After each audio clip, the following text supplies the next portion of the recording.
जीनत खान, आप देख रहे हैं 29 इंडिया न्यूज। आइए नजर डालते हैं आज की खास खबरों पर।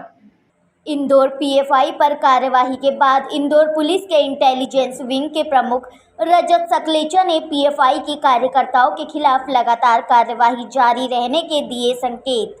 75 से अधिक कार्यकर्ताओं को किया जाएगा चिन्हित। बैन लगने के बाद इन कार्यकर्ताओं की भूमिका की जांच के लिए इन कार्यकर्ताओं को किया गया चिन्हित। जकात के नाम पर लिया जाता था चंदा। खरगोन दंगे और CANRC सहित अन्य जगहों पर पीएफआई के कार्यकर्ताओं की भूमिका आई थी सामने। NIA के द्वारा जिस तरह से पिछले दिनों कार्यवाही की थी, उसको देखते हुए पीएफआई से जुड़े हुए लोग अलग अलग क्षेत्रों में जाकर गिरफ्तारी के विरोध में भड़काने का काम कर रहे थे। उसी को देखते हुए अब्दुल सईद, दानिश, यूसुफ और मौलाना नामक कार्यकर्ताओं पर इंदौर पुलिस ने धारा 151 के तहत कार्यवाही की। पकड़े गए आरोपियों के केरल कनेक्शन को भी खंगालने में जुटी हुई है पुलिस।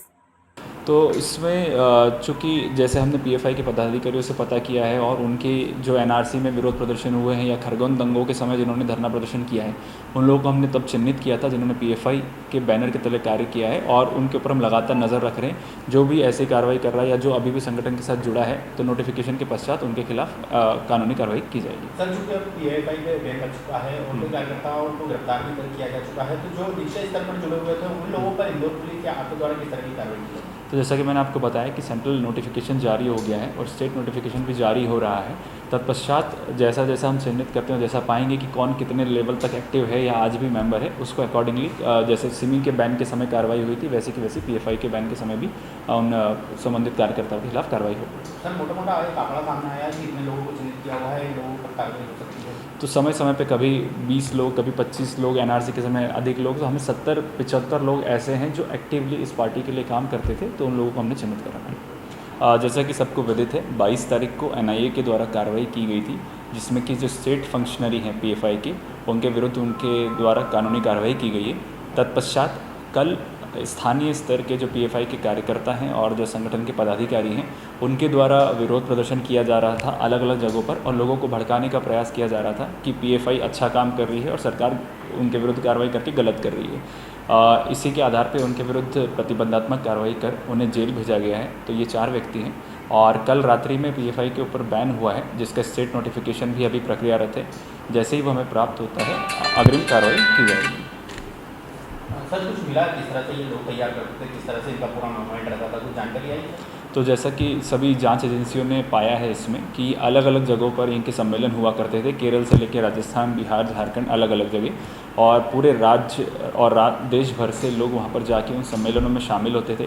साथ ही ये व्हाट्सएप पर अपने यूट्यूब वीडियोज़ और अलग अलग तरह की भड़कालू चीज़ें भेजा करते थे, जिससे कि लोगों को दुष्प्रेरित किया जा सके और वो राष्ट्र के खिलाफ कार्रवाई कर सके। तो फंड कहाँ से आते हैं?